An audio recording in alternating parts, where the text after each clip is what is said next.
Bonjour à tous, bienvenue pour une vidéo tutoriel sur comment bien monter un ordinateur.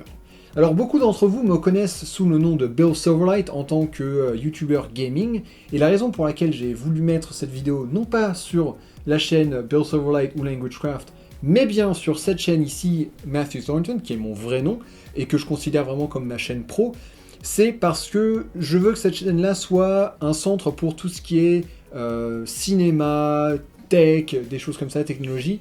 Et je considère que les jeux vidéo, oui, ça va être un ordinateur, entre autres pour jouer aux jeux vidéo, mais c'est surtout quelque chose pour travailler, quelque chose pour faire du montage, des choses comme ça. Donc voilà.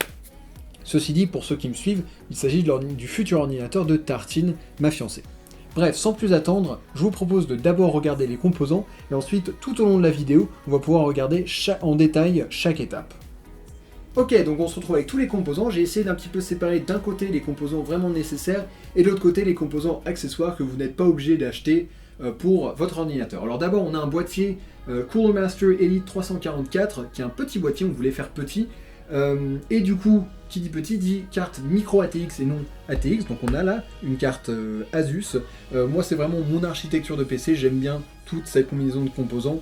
C'est la même architecture que j'ai sur mon PC à moi, même s'il est plus puissant. On a un processeur i5 pour aller avec, juste parce que on n'a pas forcément besoin d'autant de puissance, mais on préfère être sûr pour le futur. Ensuite, en RAM, on a des Corsair Vengeance 8 Go, des low profile, donc elles sont un peu plus petites que les normales, juste pour être sûr, vu que c'est un petit boîtier. Alimentation, on a une CX430 modulaire, ou semi-modulaire, ça vaut à peu près 10 € de plus de passer de non modulaire à modulaire.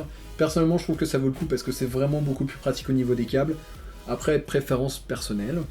En carte graphique, on a mon ancienne en fait, qui est une 550 Ti de Asus et Nvidia.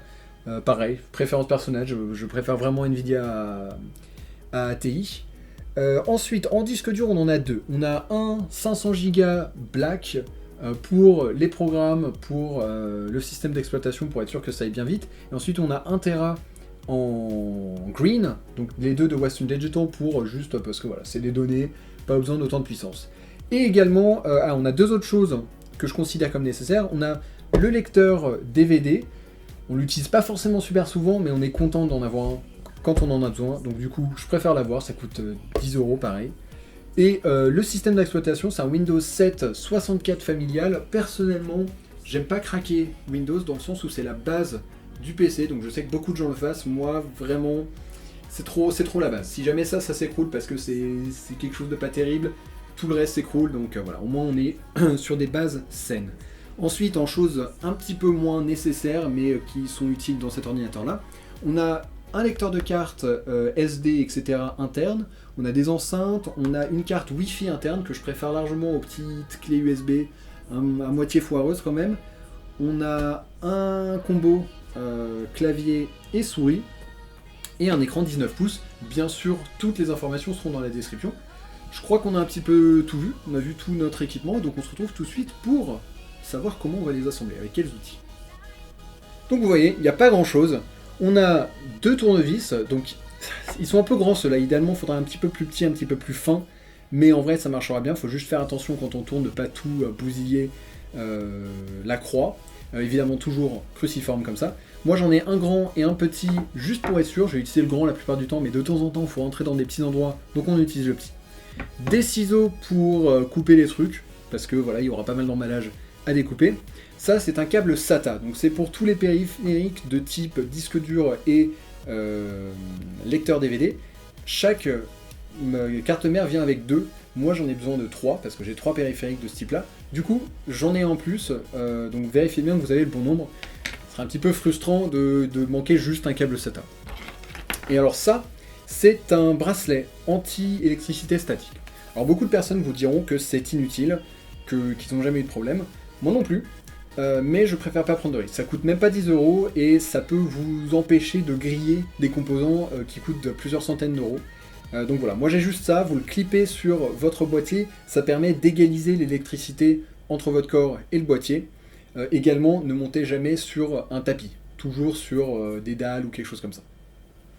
Et enfin, sans doute les deux outils les plus importants, ce sont vos bibles pendant la construction.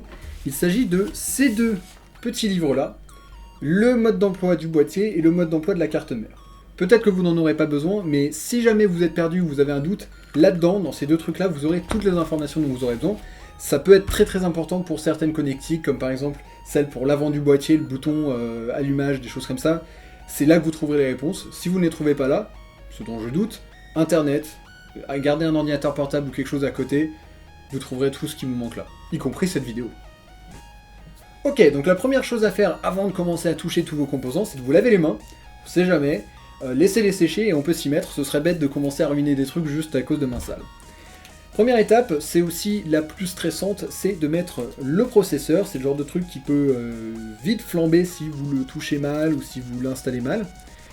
Donc faites bien attention, ça c'est pour un Intel, pour un AMD ça se passe différemment, mais moi il se trouve que j'utilise des Intel. Alors, vous avez vu ce petit truc, vous le remontez comme ceci.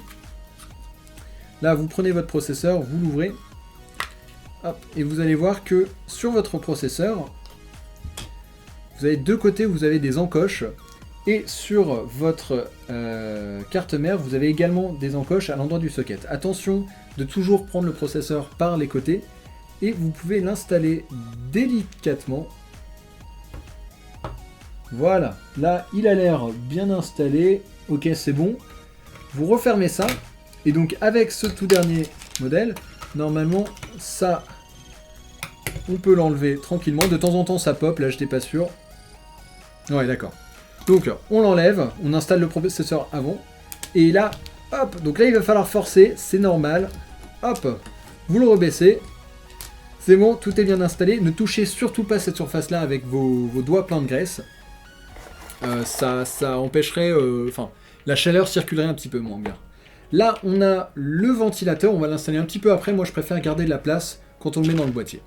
L'autre chose qu'on va installer maintenant, c'est la RAM. Donc moi, j'ai 2 barrettes. Il se trouve que j'ai aussi 2 slots. Parfois, vous pouvez en avoir plus. Si vous en avez plus, attention, lisez bien le manuel pour voir lesquels vous devez utiliser. La plupart du temps, ils doivent être en symétrie. Donc par exemple, si vous le mettez dans un bleu, il faut le mettre dans l'autre bleu. Donc voilà. Vous avez un côté long, un côté court. Donc faites la même chose. Enfin, alignez-les bien. Et appuyez avec vos pouces sur les côtés. Hop, voilà, ça fait un petit clac et les languettes se relèvent toutes seules. Hop, on va faire pareil avec l'autre.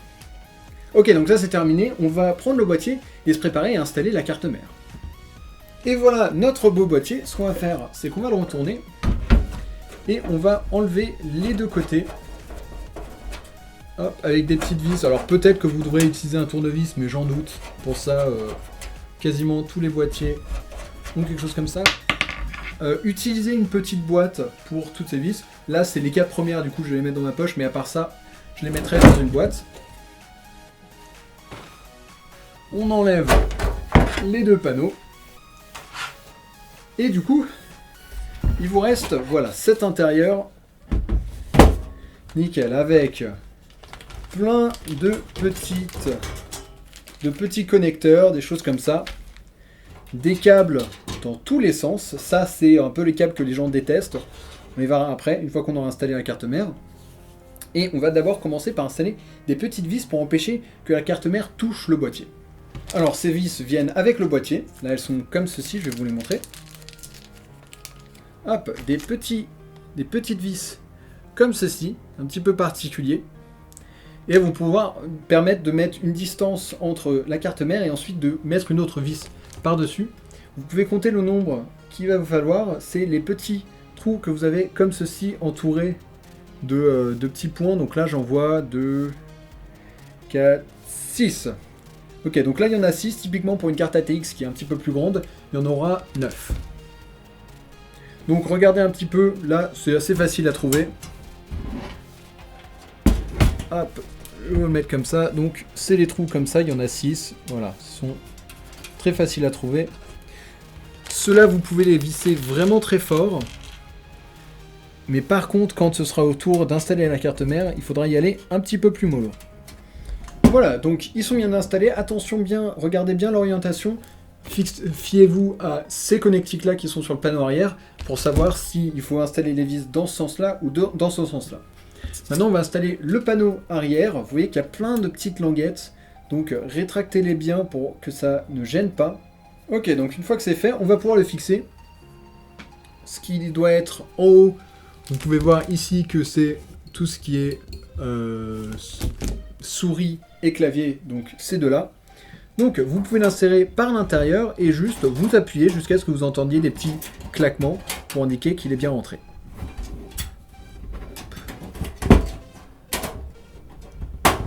Voilà.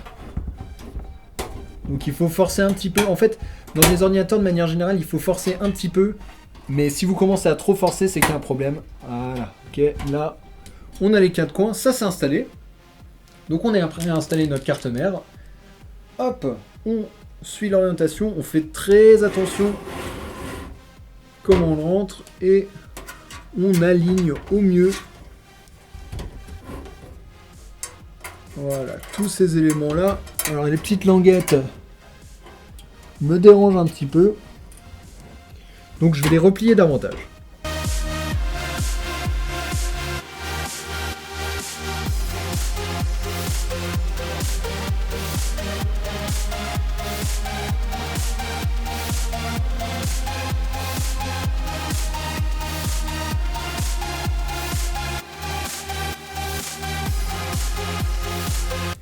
Ok, maintenant que c'est fait, vérifiez bien que c'est bien aligné avec vos trous, enfin vos petites vis que vous avez mis en dessous, et il va être temps de commencer à visser. Alors, on attrape les vis, et vous les mettez, alors, une à la fois, mais pas jusqu'au bout.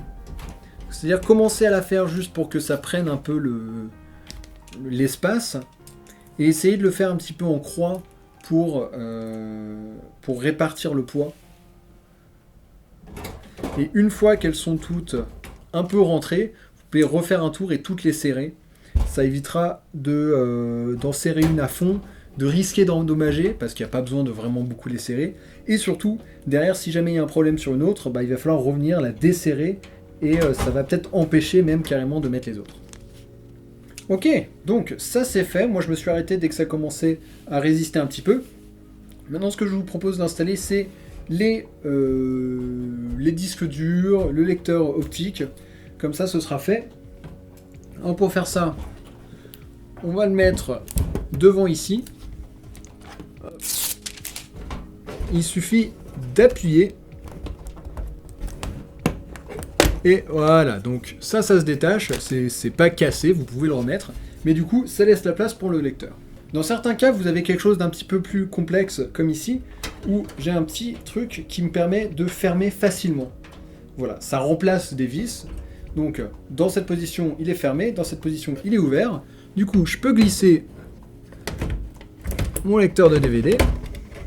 Et une fois qu'il est rentré et qu'il est aligné avec les trous, hop, je remets ce petit truc-là, je le referme, et ça ne bouge plus. Alors moi, ce que je préfère faire quand même, c'est en mettre des vis de l'autre côté, juste pour être sûr, juste pour sécuriser. Ok, donc les vis sont en place, le lecteur optique ne bouge plus. Ce qu'on va faire maintenant, c'est qu'on va installer les deux disques durs. Hop, mais avant de le faire, on n'oublie pas qu'il va y avoir d'autres composants. En l'occurrence, la carte graphique qui est assez grande. Donc du coup, ne la mettez pas, mais juste regardez grosso modo où elle va aller. Là, je sais que si je mets mes disques durs à certains endroits, ça va gêner. Du coup, je vais en mettre un vers le bas où je sais que ça va pas gêner, et un vers le haut. Ouais, parce que du coup, là, c'est vraiment à cheval sur deux espaces, sachant que j'en ai 4. C'est absolument parfait. Petite note sur le bracelet. Vous remarquez que je ne le porte pas tout le temps. C'est important d'égaliser l'électricité, mais une fois que c'est fait, vous n'avez pas besoin de le porter tout le temps. Voilà, c'est juste si vous partez, vous touchez quelque chose d'autre, remettez-le et après, quitte à l'enlever. Ensuite, on va passer au disque dur. Alors, rien de plus simple, il suffit juste de trouver les bons endroits, de les glisser et de les aligner avec des trous pour pouvoir ensuite mettre des vis. Alors, faites bien attention à ce que les connecteurs soient à l'arrière. Hop, ok, eux ils sont en place. Et donc du coup, vous allez aller chercher vos vis et vous allez pouvoir visser tout ça. Alors regardez bien votre notice à chaque fois, il y a plusieurs types de vis. Moi d'ailleurs, je ne les trouve pas toutes à chaque fois. Là, ça m'a demandé des 32,5. Je n'avais que des 32 ou des 32,6. Bon, c'est pas dramatique, mais juste, voilà, faites gaffe, il y en a certaines qui sont là vraiment spécifiquement pour quelque chose.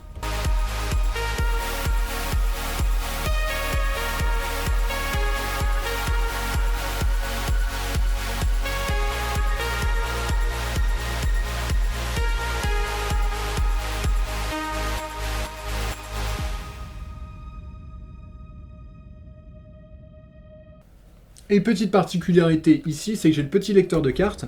Et donc ça, ici, c'est des baies 5.25. Ici, on a une baie 3.5.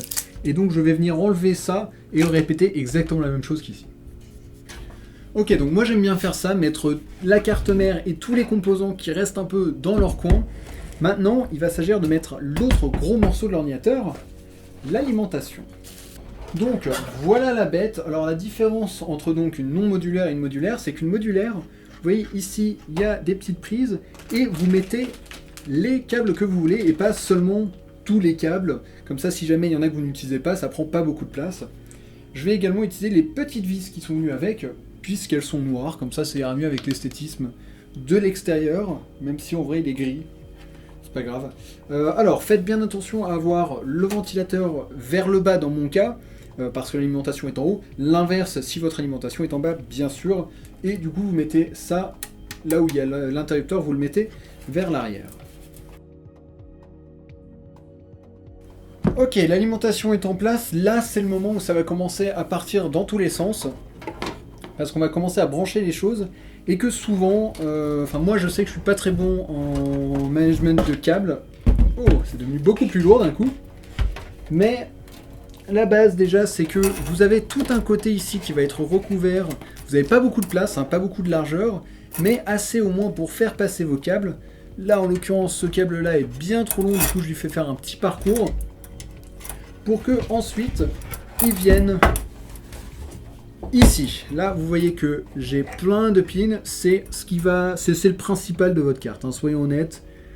Enfin, ça c'est tout pour la carte mère. Du coup, vous allez venir la brancher là. Ah, voilà, un magnifique clip qui veut dire qu'elle est bien rentrée. Alors, pourquoi est-ce que ce câble-là est venu et n'est pas détachable? Parce que, quoi qu'on fasse, il nous le faut.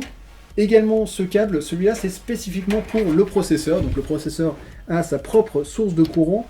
Et donc, c'est exactement le même format. C'est ce petit carré ici.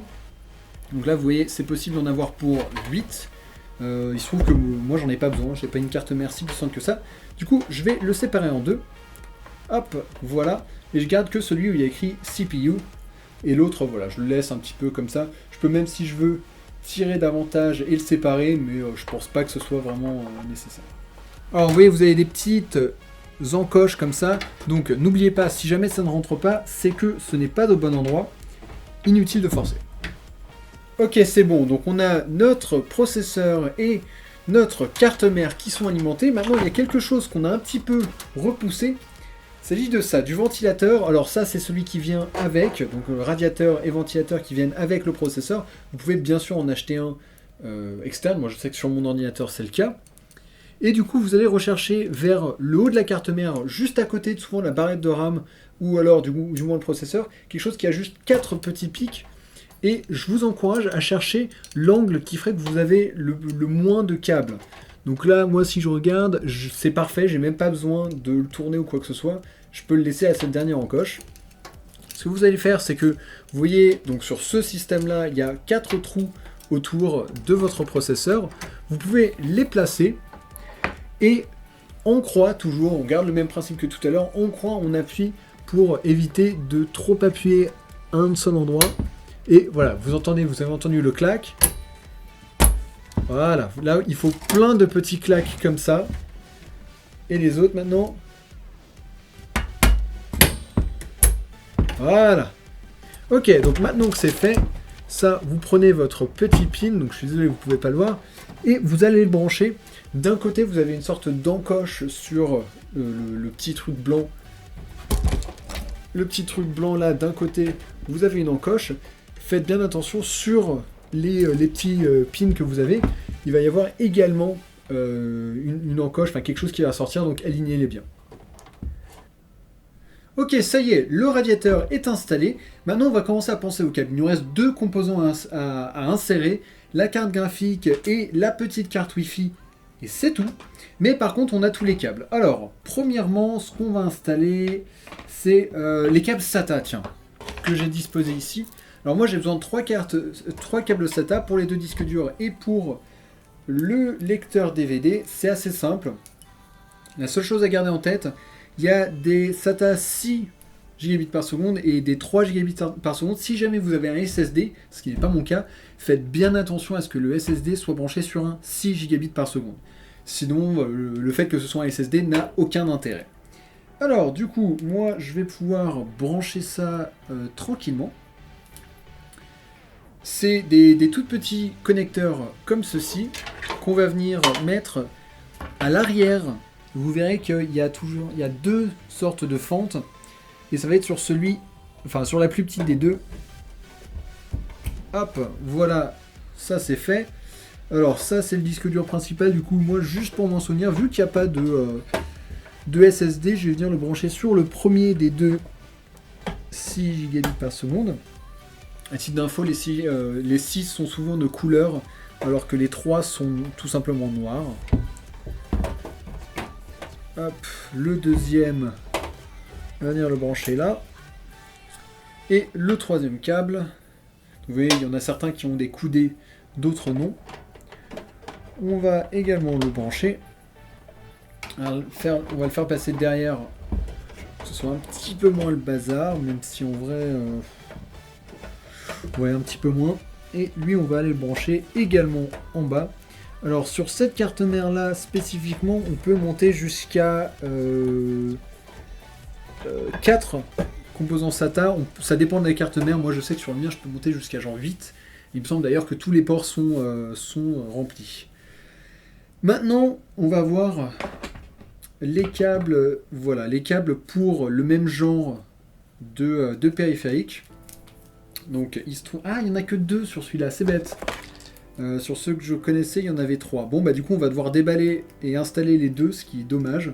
Donc au final, on a une alimentation modulaire, mais on utilise absolument tous les câbles. C'est pas dramatique. Donc voilà à quoi ça ressemble, ces trucs très fins comme ça. Vous vous souvenez, j'avais parlé de 2 fentes pour les disques durs, et bien ça c'est pour la plus longue des 2. Donc on va venir l'installer juste à côté du câble SATA.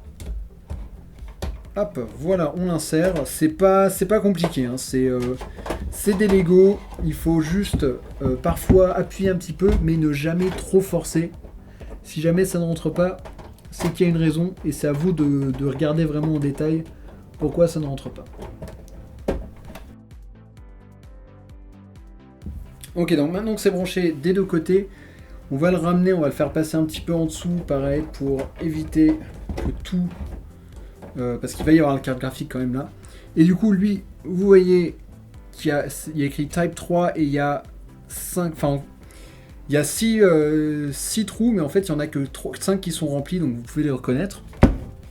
Et vous allez venir hop, au niveau de l'alimentation. Et vous voyez, il y a écrit, enfin sur moi, il y a écrit Peripheral et SATA, et à côté, il y a écrit PCIe. Alors moi, c'est pas le PCIe qui m'intéresse. Et de toute façon, il y a trop de trous. Donc du coup, on va venir le brancher tranquillement, toujours en faisant attention. En l'occurrence, là, il y a un trou pour le truc qui dépasse. Donc ne vous trompez pas de sens, même si a priori, c'est assez difficile à faire. Voilà, donc du coup, moi je vais installer l'autre, et on va passer au prochain connectique.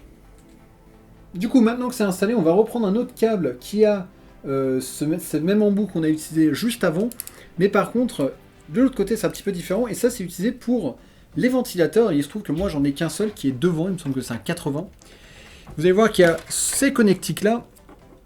Et donc, on va en chercher celle qui est plus grosse et qui a les pins qui ressortent.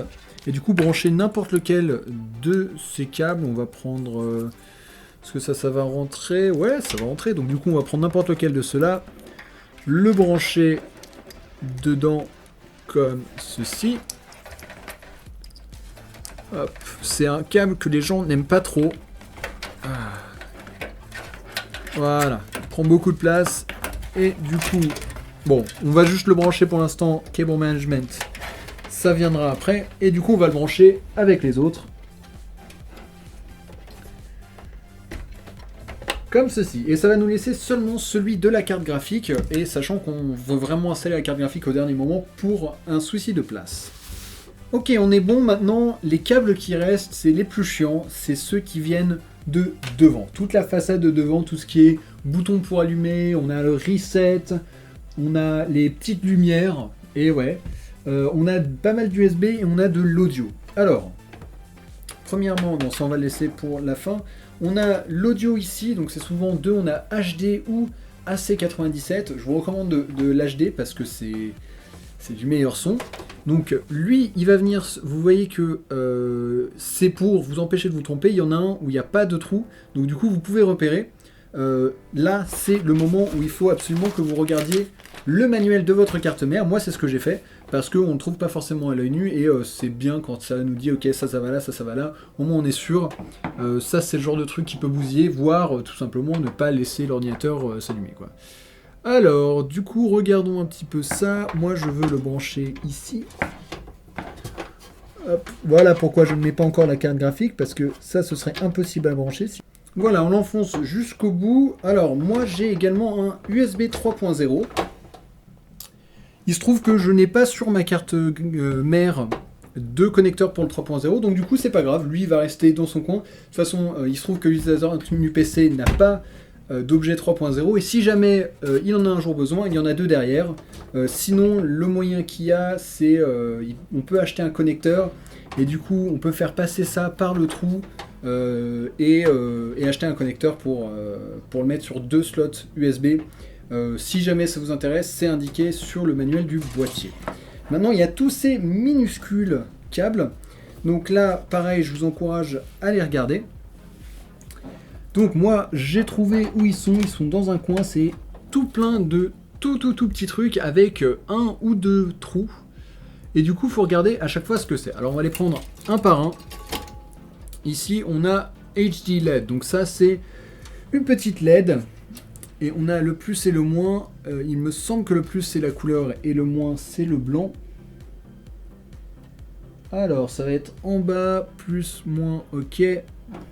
Hop, ça c'est inséré. Ensuite, qu'est-ce qu'on a d'autre? On a le vert, si on veut essayer de le faire dans l'ordre. Alors là, on a les LED pour savoir si c'est allumé ou non. On a le plus et le moins, pareil. Donc ça c'est au-dessus, exactement la même chose. Donc là, vous voyez, c'est des tout petits trucs qui font enfiler. Hop. Vous les mettez un par un, c'est pas le plus drôle parce que c'est vraiment minuscule. Voilà, ceux où il y en a un, c'est un peu long à installer, difficile de trouver le bon endroit, enfin de réussir à le mettre. On a le bouton de reset qui lui va aller sur le côté. Et le dernier, c'est tout simplement le bouton pour allumer. Et ça va être au-dessus. Donc faites toujours bien attention à la polarité. Hop, et voilà, il est installé. Ok, nickel. Bien, bon, ça c'est fait, ça c'est des petits câbles un peu chiants. Et bah écoutez, je vous propose de mettre les derniers composants. Donc du coup, dans mon cas, on va commencer par ce mini composant qui pose pas trop de problèmes, qui est une petite carte Wi-Fi. Non, vous savez quoi, on va commencer par la carte graphique pour voir exactement combien de place ça va prendre.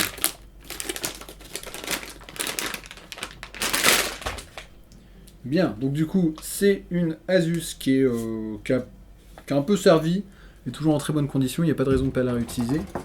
Essayer de virer un peu les câbles. Ah non, j'ai oublié les câbles câbles USB, il y en a deux. Il y en a deux. Ah, du coup, les câbles USB, c'est assez simple. Il y a des endroits où il y a écrit clairement USB, donc du coup, à voir lequel vous voulez mettre en premier. Moi je mets celui-là en premier, même si ça change rien, ça vous pouvez le changer dans le BIOS. Hop, on va le mettre ici. Et donc ceux-là, tout comme les autres, vous pouvez voir que là pareil, il y en a un qui n'est pas rempli, enfin qui est rempli plutôt.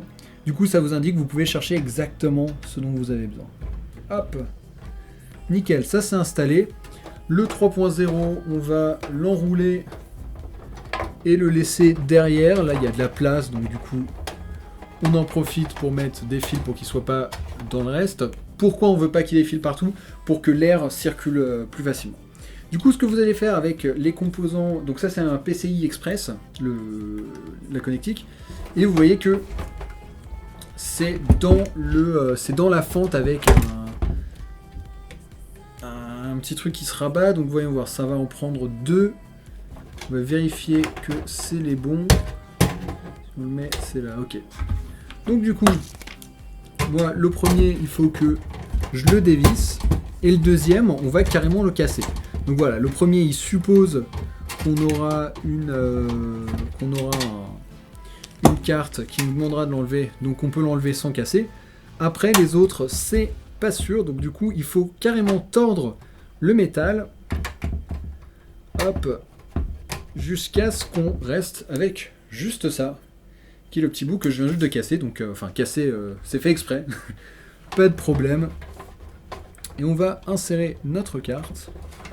Tant bien que mal, parce qu'il y a pas mal de câbles. La carte est très grande. Ouais, je pense même qu'on va devoir pousser un peu les câbles. Pour que tout ça rentre mieux. Et donc c'est là qu'on va commencer le management. Vous savez quoi, je vais commencer un petit peu en avance. Avec ceci. Alors moi j'en ai reçu avec ma carte mère et avec le boîtier. Hop, c'est des petits trucs en plastique qui permettent de serrer. Donc avant ça j'utilisais... Ah non, vous savez quoi, on va même le rentrer là-dedans pour être sûr qu'ils ne viendront pas sur le côté. Hop. Voilà, nickel. Après ça, il suffit de le serrer. Voilà. Dans ce sens-là, ça ne se rouvrira pas. Et donc du coup, on a les câbles qui sont bien attirés ici. En vrai, je pense que je les mettrai de l'autre côté après. Mais voilà, là, de toute façon, j'en ai trop, donc je peux les utiliser. On va donc placer notre carte graphique qu'on introduit dans les deux slots. Et le slot en bas. Et donc, comme la RAM, il devrait y avoir un petit clic. Voilà, et le rabat qui remonte. Et c'est bon, elle est introduite. Je suis content de l'avoir mise en premier parce que du coup je me rends compte que je vais devoir utiliser un autre petit port que celui que je comptais utiliser. Hop, du coup je vais enlever ça, je vais mettre la carte et ensuite il va être temps de les visser. Parce que oui, ces éléments là sont un peu lourds, sont sur le côté, donc du coup il vaut mieux les visser pour être sûr qu'ils ne partent pas un peu dans tous les sens. Hop, nickel, lui il est introduit, on mettra les antennes plus tard. On va prendre quelques vis, ouais c'est les bonnes. Et donc, vous pouvez voir, hop, je vais le faire dans ce sens là, que ici on a des petites encoches, et donc c'est ici qu'on va venir mettre des vis pour éviter que ça se balade trop, pour mieux le tenir en place. Là, vous voyez que ça bouge un petit peu, on veut pas que ça bouge comme ça. Avant d'oublier, on a aussi ce petit truc là, c'est une petite sonnerie. Si jamais votre ordinateur a envie de vous parler, il va faire sonner ça. C'est le petit bip que vous entendez. Ok, bon bah c'est bon. On a la carte graphique qui ne bouge plus du tout. On a les vis installées. On a nos câbles qui, mine de rien, ça va. C'est pas le meilleur endroit pour eux. J'aurais préféré les avoir de l'autre côté, mais c'est un peu plus compliqué. Et on a terminé. Hein. Ah non, pardon, il nous reste un câble à brancher. C'est bien sûr celui de la carte graphique, du coup. Hop. Du coup, on a ce connecteur-là qui va venir se brancher sur l'alimentation. Voilà, petit clic, comme d'habitude. Et lui, vous voyez qu'il y en a, ça dépend de la carte graphique. Elle n'est pas ultra puissante, du coup elle a que 6 pins. Sinon vous en avez 2 en plus que vous pouvez mettre dessus si jamais besoin. Là c'est pas le cas. Vous voyez que juste ici, en haut de la carte graphique, j'en ai un. Hop, on regarde un peu le sens. Ça va venir dans ce sens-là. On appuie, ça y est c'est branché. C'est dommage, j'aurais bien voulu le mettre dans le même cable management, le petit bloc. Mais je peux le... Non, je vais le faire passer par derrière même. Voilà, j'ai pas assez profité du fait que j'ai une ouverture derrière qui me permet de faire passer des câbles comme ceci. Et voilà, la construction de l'ordinateur est complètement terminée. On a là, je suis assez fier de mon cable management. Pour une fois, vous verriez la tête du mien, c'est une horreur. Bon, en même temps, j'ai 3 disques durs en plus, 2 lecteurs, enfin c'est n'importe quoi. Mais ça a de la gueule, donc là voilà, l'idéal c'est d'avoir beaucoup d'air ici, enfin beaucoup de place pour que l'air puisse circuler. Donc ça va évacuer de l'air, ici ça va évacuer de l'air vers le bas. Malheureusement l'air va un petit peu rester vers le bas, c'est le problème de ce boîtier là. Et le ventilo de l'avant va aspirer de l'air pour que ça vienne rafraîchir les disques durs et la carte graphique principalement. Donc ça c'est plutôt une bonne chose. Ce que je vous propose maintenant c'est de le brancher. Moi je vais faire un petit peu de ménage. On va brancher ceci, on va sortir l'écran, le clavier, tout ça. Et on va voir ce que la bête a dans le ventre. Et ça y est, tout est fini. J'ai fermé l'autre côté, mais pas ce côté-là parce que j'ai envie qu'on puisse voir les composants commencer à s'activer. On va allumer l'écran, qui va forcément rien afficher. Ici, de ce côté-là, on active l'alimentation. Jusque-là, rien n'explose. Là, vous remarquez que j'ai rajouté les 2 antennes pour le Wi-Fi. Et à côté de ça, j'ai rien branché. Alors, j'ai potentiellement un problème, c'est que le clavier est un sans fil. On va voir si c'est un problème ou non. Au cas où, j'ai un clavier USB à côté, mais c'est le problème avec les pilotes. Et il n'y a pas de pilotes qui viennent sur CD avec, donc on va voir comment ça se passe. Enfin, a priori, ça devrait le faire. Donc, c'est parti. Je vais passer de l'autre côté, je vais appuyer sur le bouton. Et ça commence à s'activer. Ok, pas de problème. Bon bah écoutez, American Megatrends, New CPU, voilà, donc ça c'est ce que ça veut vous dire si jamais vous en installez un nouveau CPU, donc oui, j'ai un nouveau processeur, F1, et voilà, vous êtes dans le BIOS. Donc le BIOS c'est comment contrôler votre carte mère, et waouh, ma souris marche. Ok, bah j'ai branché le récepteur, je ne m'attendais pas à ce que la souris marche direct. C'est parfait, j'ai envie de dire. Là, vous pouvez changer là, les trucs, vous pouvez changer un petit peu si vous voulez que ce soit très puissant ou pas. Tout ce qui est boot, on peut passer en avancé aussi. Moi, personnellement, je reste toujours en avancé. Et là, vous pouvez changer absolument tout. Là, par exemple, on peut voir que le processeur est à 25 degrés, ce qui est tout à fait raisonnable. Voilà. Donc du coup, je vous laisserai explorer. Moi, je vais pas vous laisser avec ça. Enfin, je vais pas vous déranger avec ça. Par contre, la prochaine étape, c'est donc d'ouvrir le lecteur CD. J'ai sélectionné le fait que s'il ne pouvait pas booter sur le disque dur, il boot sur le lecteur DVD. Donc on va mettre Windows. On va sortir sans sauvegarder parce que c'est bon. Et du coup, normalement, il devrait tout seul trouver Windows et commencer à booter. Et voilà, donc c'est le cas. On est bon, l'ordinateur est prêt à commencer à fonctionner. Du coup, je vais vous laisser là. J'espère que ce tuto vous aura plu, vous aura servi surtout. Du coup, je vais vous laisser là. Merci à tous de m'avoir suivi. Ça s'est bien passé. Il y a quelques bugs que j'ai coupés pendant le montage, notamment mon ventilateur pour mon processeur avait un problème. Et j'ai dû, avec un couteau pour être honnête, décaler un peu les jambes. C'est quelque chose, enfin les pattes, c'est quelque chose qui normalement n'arrivera pas. Heureusement, moi j'ai réussi à me débrouiller. Et donc du coup, bonne chance pour votre propre PC. N'oubliez pas, l'étape la plus importante, bizarrement, c'est la toute première, c'est la sélection des composants. Ça, c'est quelque chose où il faut faire vraiment très très attention, parce que si jamais vous avez des composants qui ne sont pas compatibles, ça ne marchera pas. Par exemple, le processeur ne rentre que dans un certain socket, et il faut absolument que votre carte mère ait le même socket. Là, c'est 1150 de mémoire. Pareil, également, votre alimentation, il faut qu'elle puisse donner suffisamment de puissance. Si c'est pas le cas, ça ne fonctionnera pas. Vous risquez d'avoir des choses endommagées. Et je crois que c'est à peu près tout. Je vais pouvoir commencer à tout installer sur cet ordinateur, jouer avec et tout. Et du coup, on se retrouve très très bientôt pour plein de types de vidéos. Merci de m'avoir suivi. À très très bientôt.